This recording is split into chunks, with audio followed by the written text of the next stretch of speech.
Selles videos tõmbame otsad kokku oma roadtripil, kuid enne veel näitame viimaseid seiklusi.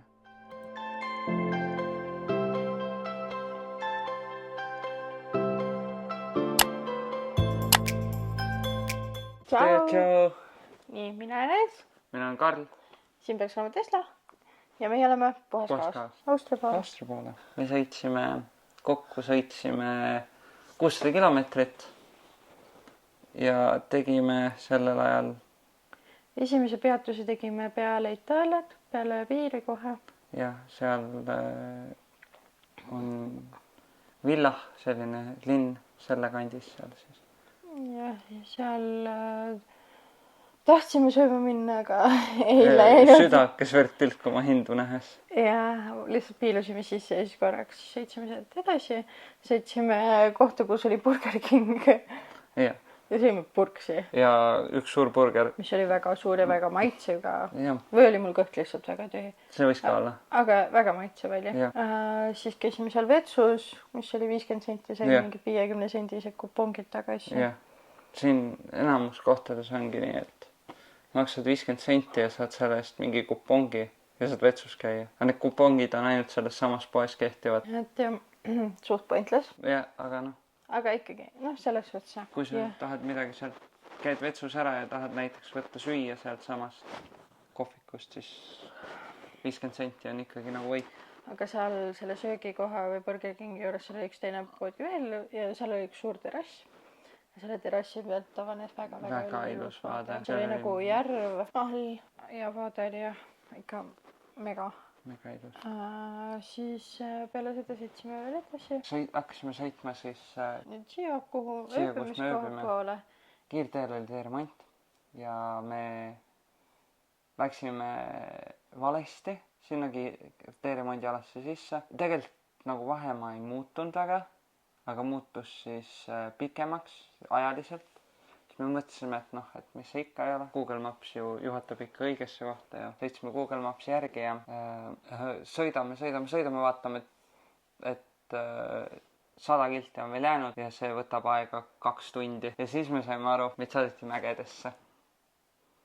Me sõitsime üle ühe mäe, mille kõige kõrgem punkt siis oli 1790 meetri peal. 90 meetri peal ja see oli jube. Ta ei olnud jube. Kindlasti nii-öelda autojuhil oli eriti jube, sest tema pidi ikkagi seal kitsa tee peal sõitma. See oli kitsas, aga asfalteeritud. Ja tegelikult seal need hästi nagu sa pidid mäest keerama niimoodi hästi järsult nagu ülesse või siis hästi järsult alla. Siis nendest kohtades olid tegelikult laiad punktid jäetud, et ei olnud seda, et sa ei mahuks sinna suure aga vaated olid ilusad. Vaade oli väga ilus, kõrvad valutav või pea valutab ilmselt sellest mägedes sõitmisest, sest lihtsalt kõrvad olid mul kogu aeg lukus. Mul oli nagu selles osas raske, aga mega ilus oli. Lahe oli vaadata lehmi oli hästi palju tee peal, mis oli hull täna sõidu juures oli see, et vihma sadas. Metsikud, vahepeal kadus nähtavus jumala ära. Seal mägedes, kui me olime seal 1790 peal, siis seal ei olnud üldse nähtavus, sest et me olime pilvede sees. Seal ei olnud nagu võimalik näha ka 10 meetrit. Õnneks see sai suht kähku läbi. See sai suht kähku läbi. Väga palju autosid tuli ka seal mäe peal vastu. Suht suure kiirusega, et meie sõitsime. Ja me tulime rahulikult alla ja üles, aga meile vastu tulid sellised 90-80 selline. 100-ga lausa vist, jah. Ja siis olid lehmad ja hobused. Ja see, kui siin allpool olla ja vaadata mägedes, siis siin on hästi mets, siuke, näed metsa hästi palju. Seal üleval oli siuke ilus roheline muru ja seal vahepeal mingi tumedad, siuksed kõrgema kohad, aga väga laheda kontrasti. Ja ilus oli. Ja siis tulime alla ja siis oligi põhimõtteliselt. Olemegi põhimõtteliselt kohal, jah. See koht siin on väga siis siuke, kuidas sa ütled, ikkagi kohaliku elustiiliga või siuke kohalik koduke, nagu näha, valgustus ei ole siin kõige parem. Vaated on ilusad. Väga suured toa või noh, need korterid on ikka väga suured. Siin on meil on siis selline tuba, kus astud sisse, on siis kohe magamistuba, elutuba, kus on väike telekas, suur voodi puidust, suur kapp, kamin, iga nurga peal põhimõtteliselt aken, siis siit edasi läheb kööki. Köögis on ilusti ahi, pliit, pesumasin, nõudepesumasin, suur külmkapp, istumislaud korralik ja siis on ja sealt edasi on kohe vannituba, see on ka hästi suur. Siin on sihuke üks ilusamaid duše minu meelest. Ja isegi köögis on meil mikrolaineahi, aga vannitoas siis on niimoodi, et on dušinurgas siis pesuvahendid, mis on poest ostetud pesuvahendid kohe näha. Et ilusti meestele 3 ühes ja naistele šampoonid ja dušikeelid ja siis külmkapis on 2 vett. Ja õhuvärskendid ja siin on ikka asju. Siin on korralik. Jah, et selles suhtes on väga mõnus koht, et me oleme siin nüüd Pubane. 2 ööd. 2 ööd. Enne kui me edasi lähme. Siin ööbimiskoha kõrval on hais. Siin laut on kõrval. Sellepärast siin haiseb natukene väljas. Aga see ei sega nagu väga. Ja tundub, et need, kes seda kohta siin peavad, on ise nende maja ja siis on need vanurid.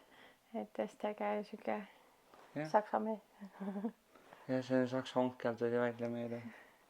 Mitte midagi vist aru ei saanud. Mitte midagi aru ei saanud ja andis meile koodid ja ütles, et võtmed on seal. Ja kogu see seltskond, me oleme niimoodi, et see on 2 korras siin üleval pool. Ja me oleme siin ei ole rohkem 4 tuba ongi. Ja meil on 3 tuba võetud ja tundub, et 4.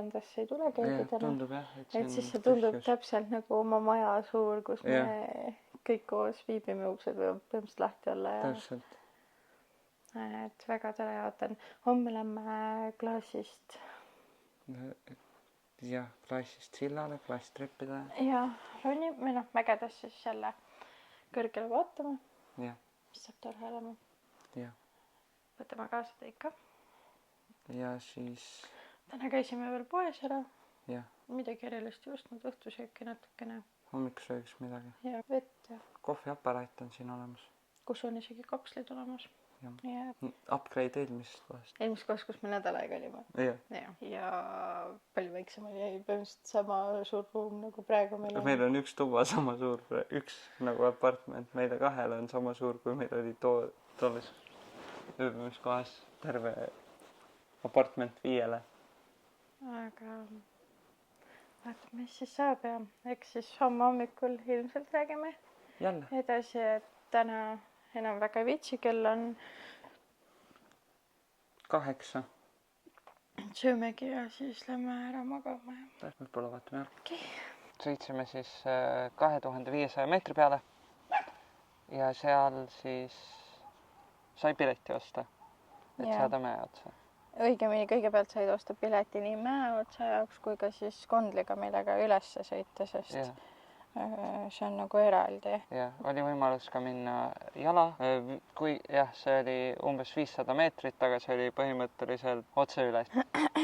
Me siis ostsime piletid ja kui piletid ostma läksime, siis meile öeldi kohe ära ilusti. Ja viisakalt hoiatas meid, et kuna üleval on pilvine, ei pruugi väga head vaadet olla, et kas te ikka tahate tervet seda kogu piletit osta. Nii-öelda suuremahulist piletit, kus sa saad siis minna ka nende klaasist vaateplatvormidele ja kõikuvale sillale ja nii edasi.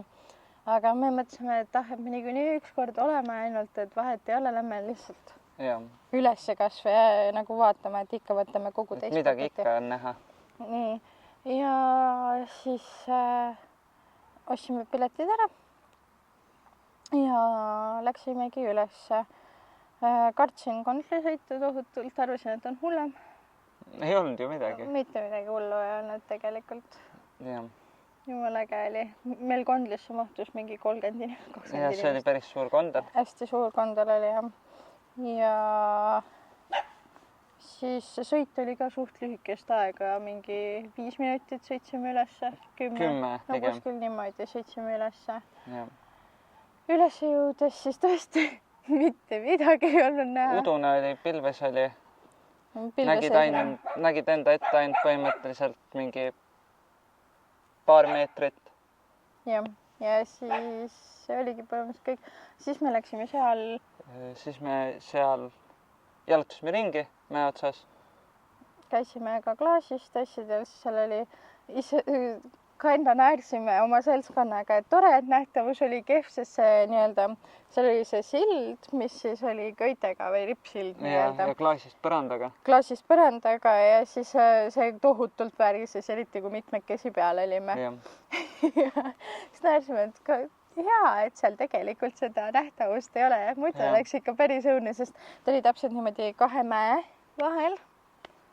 Jooksis see niimoodi, et seal oli nagu suht sügav all. Jah, seal oli nagu selline, ta oli põhimõtteliselt mäe külje peal, et mäenukk oli kõrval, aga sees oli nagu see nende külgede peal, et sa kõndisid sealt mäe külje pealt mööda. Siis, kui sa sellest sillast seal olid ära käinud, siis sa said minna Koopasse, mäe otsa Koopasse, kus oli tehtud siis Igijää siis oli tehtud kujud, skulptuurid. Minul hakkas seal paha. Ja see oli väga kitsas, vähe oli õhku. Ma arvasin, et ma avastasin endale uue foobia, klaustrofoobia. Jah, aga vast ei ole nii hull tegelikult asi üldse. Algul hakkas seal ikka väga paha mul, aga need kujud olid väga ilusad. See oli väike, vähe sai kõndida. Aga seal oli siis ka näidatud, et kuidas see Igijää siis nagu tekkinud on. Et olid jooned jäetud sinna Igijää sisse, et näidata siis, et millistel aastatel mingid jääkihid on tekkinud. Ja kui me sealt välja tulime, siis kuna see koobas oli nagu mäest alla, siis tuli jälle sõita või minna mäest üles. Ja seal oli selline nagu lint, mille peal seisid ja see viis sind ülesse. See oli kõige hirmsam osa minu jaoks. See oli Alice jaoks kõige hirmsam osa, sest et tema kardab meil eskalaatoreid. Kuigi ta ise ütles, ta kardab neid eskavaatoreid. Aga ei, eskalaatorid ikkagi. Jah. Kui me olime seal niisama ringi ära käinud, siis läksime kohvikusse, restorani sööma. Mõtlesime, et kui me juba seal oleme, et miks mitte siis mäe otsas minna ka sööma. Ja, sealt võtsime, kuna me Austrias olime, võtsime õunastruudlit. See oli mega hea, see oli nagu mega hea. Kohvid võtsime ja see oligi kõik. Ja siis võtsime friikartulit, sest et Neks meiega kaasa olite, oli friikartuleid ja sisu peale. Need nägid nii head välja. Need ei olnud nagu friikartulid, need olid rohkem nagu need, Eestis on need mundriskartulid, need koorega. Ja ketšupit ja kõik oli piisavalt seal, et nagu see oli nii hea. Lisaks sellele me käisime ka poes või seal nii-öelda selles suveniiripoes seal üleval ja sealt ma ostsingi endale selle särgi. Mulle väga meeldis see särk ja ma tahtsin endale midagi mälestuseks saada. Siis siin on ka näha, et kuidas see mis kõrguste peal see mägi oli. Jah, et mägi, see oli kõige kõrgem ja seal kõrvalised mäed ka välja toodud, et mis on siis madalamad nii-öelda. Ja selle koha nimi oli siis Terdastein. Seal on kõhu peal on kirjutatud. Kõhu peal on ka. Terdastein siis. Ja siis kokku me olime seal äkki 2 tundi. Tegelikult olime päris kaua. Me olime seal päris kaua. Me lootsime, et kui me ootame natuke aega, et äkki me jõuame ikkagi sinna, äkki läheb see pilvesus üle ja nähtavus natukenegi parandab, aga iga kord, kui me mõtlesime selle peale, läks järjest halvemaks see nähtavus. Ja tegelikult ei olnud, kui me alla hakkasime sõitma lõpuks, siis see nähtavus oli tegelikult päris okei juba oli näha, et Jah. hakkab selgemaks et minema. ta hakkas juba tõusma, need pilved hakkasid juba ülespoole tõusma. jah, et madalamalt oli näha. nii kurb, et me siis ära läksime. Aga üks asi, kui sinna sõita, sinna kohta, siis seal oli niimoodi, et sa pead põhimõtteliselt parkimispileti ostma ja noh, pärast et mäe otsa saada. et pärast välja sõites, siis sa pead nii-öelda parkimist maksma. aga kui sa võid, sa pead ostma sealt endale parkimispileti. Et siis pärast tagasi tulles sealt mäe otsast, siis sa pead parkimise eest maksma. aga kui sa nüüd võtad, siis ostad endale kogu selle kombopileti, kus on siis kondliga üles-alla, mäe otsas, koobas, kõik need asjad, siis tuli välja, mida me ise ka ei teadnud.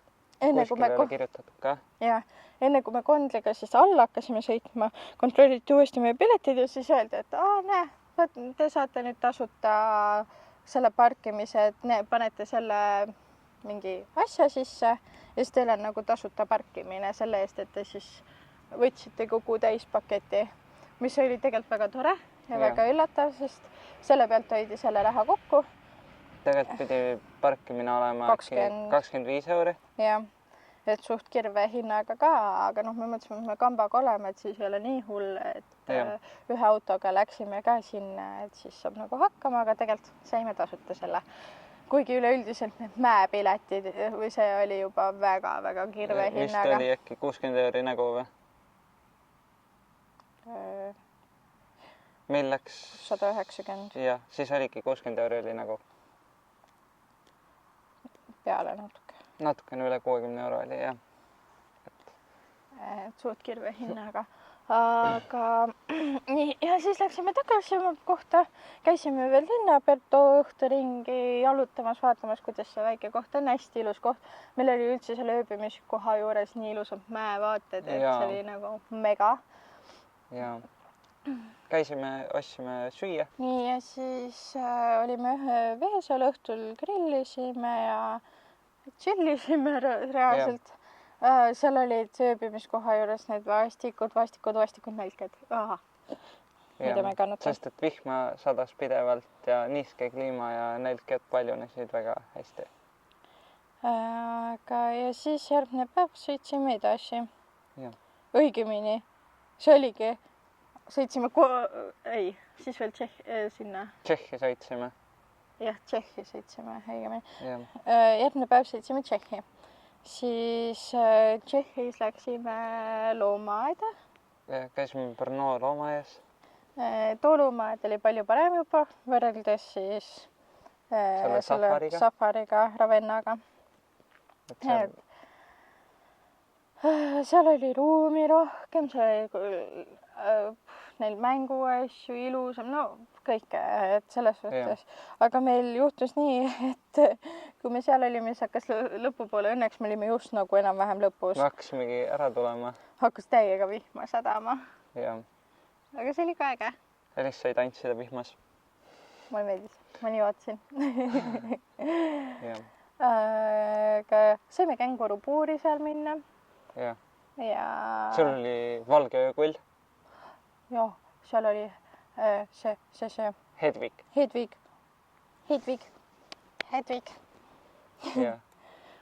nii et see oli väga äge.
peale loomaaeda läksime oma teisse või Tšehhi ööbimiskohta. Me jõudsime sinna nii hilja, et me ei olnud õhtusööki söönud, kõik olid kõhud tühjad, aga see nii-öelda ta ei olnud ikka hotell. Hotelli söömisala oli kinni juba ja siis kell oli äkki 9 või enne 9 natukene. Ja me hakkasime otsima, et kus me saame süüa, aga see on niisugune väike koht, oli väike kohake, et see ei olnud nagu linn ja seal ei olnud väga, aga õnneks ühe pubi. See oli pitsakohvik, pitsakiosk, selline tegelikult. Või midagi sellist, jah. Leidsime ja siis, kui me kohale jõudsime nii-öelda ööbimiskohta, viisime ruttu oma asjad ära või isegi asju ära ei viinud. Käisime, vaatasime oma toa ruttu üle ja siis jooksimegi sinna kohe sööma. Kõhud olid ka nii tühjad, me mõtlesime, me sureme ära nälga. Miks me sinna nii hilja jõudsime, oli see, et me sõitsime jälle valesti kiirde pealt maha ja pidime sõitma mööda külateid, aga jõudsime kohale. Siis mina võtsin sealt söögikohast õhtul ühe burgeri. See oli kõige teravam burger, mis neil oli. Mina võtsin kanapurksi. Ja see oli mingi tšilliburger, aga see väga vürtsikas ei olnud. Huvitaval kombel ei oska siin Euroopas väga vürtsikaid asju vist teha või ei osata nendest lugu pidada, sest et neid väga ei ole kuskilt saada. Aga jah, mina võtsin kanapurksi, võtsin juua, Karl võttis vist õlut või? Ja ma võtsin ühe õlle, jah. Ja mina võtsin mahla. Ja peale seda läksime magama kohe. Magasime ära ja järgmine päev hakkasime koju sõitma. Ja tegelikult oli meil ka valik, et me lähme Poolas veel kuskile, aga me otsustasime, et me ei taha mitte kuskile. Kodumaitse oli nii suus, et me olime nagu, me sõidame ära selle, sõidame ühe jutiga ära ja nii ongi. Sõidame koju. Ja mis te arvate, mitme tunniga me lõpuks koju jõudsime? See oli vist äkki mingi 15-16 tundi sõitu. 16 tundi. Jah. Aga see oli niimoodi, et põhimõtteliselt me peatusi tegime väga vähe. Paar tükki tegime ainult ja sõitsime otse suhteliselt kogu aeg. Ja vahepeal osad vahetasid sõidu ajal. Ja lõpuks mina mäletan seda, kuidas me kodus olime kell 4 hommikul äkki või kell 5. Käisime veel ka seal Poolas KFC-s veel. Oligi üks peatus, sest et selleks hetkeks me olime sõitnud juba mingi 6-7 tundi ja meil olid kõhud tühjad. Tegime väikse peatuse, sõime ja siis sõitsime edasi. Kell 2 jõudsime Eestisse. Kell on 2:40. Ja me jõudsime Eestisse tagasi. Ja kell 4 olime siis kodus. Ja siis kohe, kui koju jõudsime, läksime magama. Täpselt. Keegi ei tahtnud ja ärkasime suht vara, ega me kaua ei maganud. Me läksime 4 magama äkki 6-7 ärkasime. 7 ärkasime, jah. 3 tundi magasime ja siis... Ja siis läksime Tiputeslale järgi. Teslale läksime järgi. Nii et siis lõppeski. Me rohkem ei jõudnud filmida, me olime nii väsinud sellest reisist. Mis oli selge, vabandame väga, et reisi lõpp kiskus sükkseks igavamapoolseks võib-olla, et me unustasime filmida ja näidata ja ega ei olnud seda mahti ka eriti, et tahtsime juba koju saada ja ei olnud kellelgi mõttes, et peaks filmima, vaid et kuna koju saab, oli see mõte. Aga me loodame, et teile meie videod siiani on meeldinud ja et see video tegelikult meeldis. Kui teile meeldis, siis võite panna meeldib, subscribe ida meid, jälgima hakata mind Instagramis. Ja te võite ka jätta kommentaare, kuidas paremaks teha seda, mis me teeme. Kuidas teile endale meeldiks, mis teile rohkem meeldiks? Täpselt. Näha, kuulda, olla. Aga näeme järgmises videos. Tšau! Tšau!